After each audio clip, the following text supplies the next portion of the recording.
I could squash you like a bug right now, but I'm offering you a choice. There's often no way to tell how popular a movie is going to be until it hits the big screen. Some actors reject certain projects under the assumption that the role isn't worth their time, only to later realize that they've turned down the opportunity of a lifetime. I felt like I was standing at a great precipice, with no one to pull me back, no one who cared. Welcome to The Rewind. Today, we'll be counting down the top 10 actors who turned down big roles. Before we begin, make sure to give this video a like and hit the subscribe button for good luck. Number 10. Emily Blunt as Black Widow, Iron Man 2. Rule number 1, never take your eye off your opponent. Happy! That's what I'm talking about. There's no doubt that Scarlett Johansson practically owns the role of Black Widow in the MCU. It's almost impossible to imagine the character played by anyone else at this point, but that would have been the case if Emily Blunt had agreed to the role. Blunt stated that her reasons for turning down the opportunity were poor timing and compensation, but she also noted that she's open to playing a superheroine in the future. Would Black Widow be as beloved as she is today if it weren't for Johansson's all-around charm and appeal?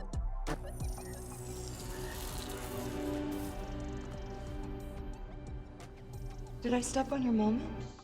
Number 9. Christian Bale as James Bond, 007. I admire your luck, Mr. Bond. James Bond. A biography titled The Inside Story of the Darkest Batman revealed Christian Bale turned down the role of James Bond once Pierce Brosnan's contract for the role was finished. Bale didn't really like the idea of playing a character that represented a lot of British stereotypes. On top of that, he had already played a serial killer, so he wasn't interested in the slightest. And then by the end, he's absolutely lost any grasp on reality, and it becomes completely surreal. More. Number 8. Jack Nicholson as Michael Corleone, The Godfather. But don't ever take sides with anyone against the family again. Ever. Imagine Al Pacino's iconic role as The Godfather being played by Jack Nicholson. Many of us would agree Pacino's take on the character was practically spotless and difficult to replace. It seems Nicholson felt this way too, since, according to him, he passed on the iconic role because he knew it wasn't his to play. He believed certain people were meant for certain roles, and since he wasn't Italian, it wouldn't have felt as genuine as Pacino's portrayal. Don't be afraid, Carlo. Come on, you think I make my sister a widow? I'm godfather to your son, Carlo. Number 7. Ian McKellen as Dumbledore, Harry Potter. Happiness can be found even in the darkest of times, if one only remembers to turn on the light. Richard Harris accepted the role of a lifetime when he was chosen to play Hogwarts headmaster Albus Dumbledore in the Harry Potter franchise. Sadly, Harris passed away after filming only 2 of the 8 films. After Harris's passing, the search was on for a new Dumbledore. Ian McKellen was initially offered the job, but he turned it down for a couple of reasons. For starters, McKellen had already played Gandalf in the Lord of the Rings franchise and felt that the characters were too similar. However, the main reason McKellen declined the role was because Richard Harris had publicly shared his opinion that McKellen was a dreadful actor. For McKellen to then take over the role of Dumbledore after Harris's passing would have been inappropriate and disrespectful to the late actor.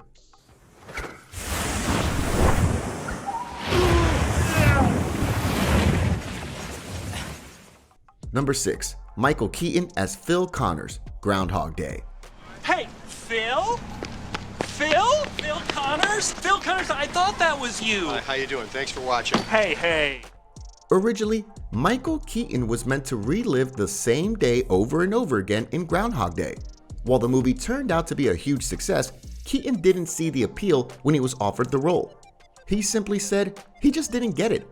To Keaton, Phil Connors sounded like a sardonic, glib young man similar to other characters he had played in the past. To his surprise, the film was a hit and he finally realized what made Phil's role so appealing. At the end of the day, even Keaton agrees that he couldn't have done it better than Bill Murray. You know, whenever I see an opportunity now, I charge it like a bull. Ned the Bull, that's me now. Number 5. Nicolas Cage as Green Goblin, Spider-Man. I started this company. You know how much I sacrificed?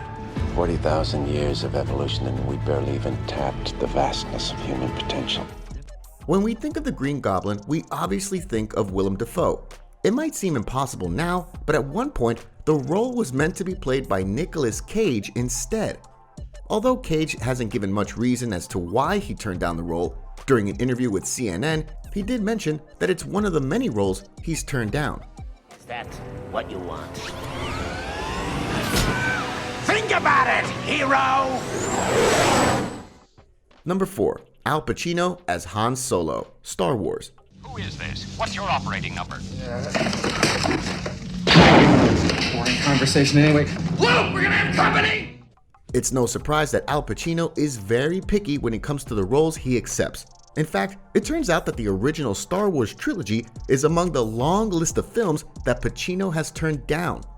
The actor was slated to take on the role of Han Solo, but it's not too big of a loss since we did get to discover Harrison Ford and his excellent take on the cocky captain of the Millennium Falcon that we all know and love. Don't get excited. Captain, being held by you isn't quite enough to get me excited. Sorry, sweetheart. I haven't got time for anything else. Number 3. Will Smith as Neo, The Matrix.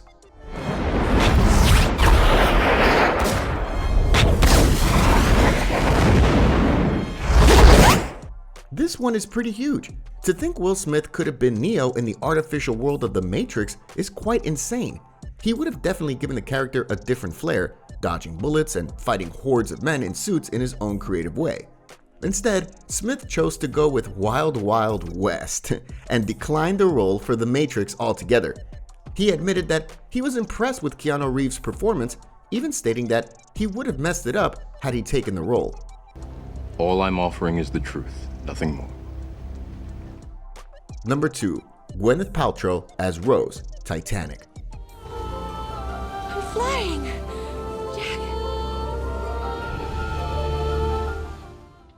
Kate Winslet's portrayal of Rose in Titanic is simply unforgettable. Her chemistry with Leonardo DiCaprio definitely plays a huge part and makes every interaction between the two lovers feel genuine. This would have been completely different had Gwyneth Paltrow accepted the role instead. Paltrow has been pretty vague as to why she turned down the opportunity. She's also mentioned her mother's advice to never talk openly about turning down roles and has also noted that she can't change the past. Now close your eyes. Go on. Number 1. Leonardo DiCaprio as Patrick Bateman, American Psycho. Can you talk to these people or something? I'm not getting anywhere. Oh, what are those? Oh, well, it's cranberry juice, apple. Really? By far one of the most bizarre alternatives for a role would be Leonardo DiCaprio playing cold, nihilistic serial killer Patrick Bateman in American Psycho. After all, Christian Bale's performance makes the film as legendary as it is. Originally, DiCaprio was offered $20 million for the role and even showed interest at one point, leading many to believe that it was a done deal.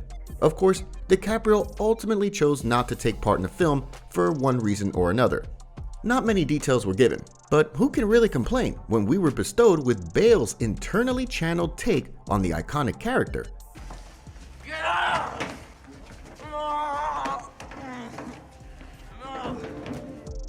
What do you think of our list? Before you leave, don't forget to give this video a like and leave your thoughts in the comments below. Check out these other videos from the Rewind and don't forget to subscribe and hit the bell icon so you never miss another video again.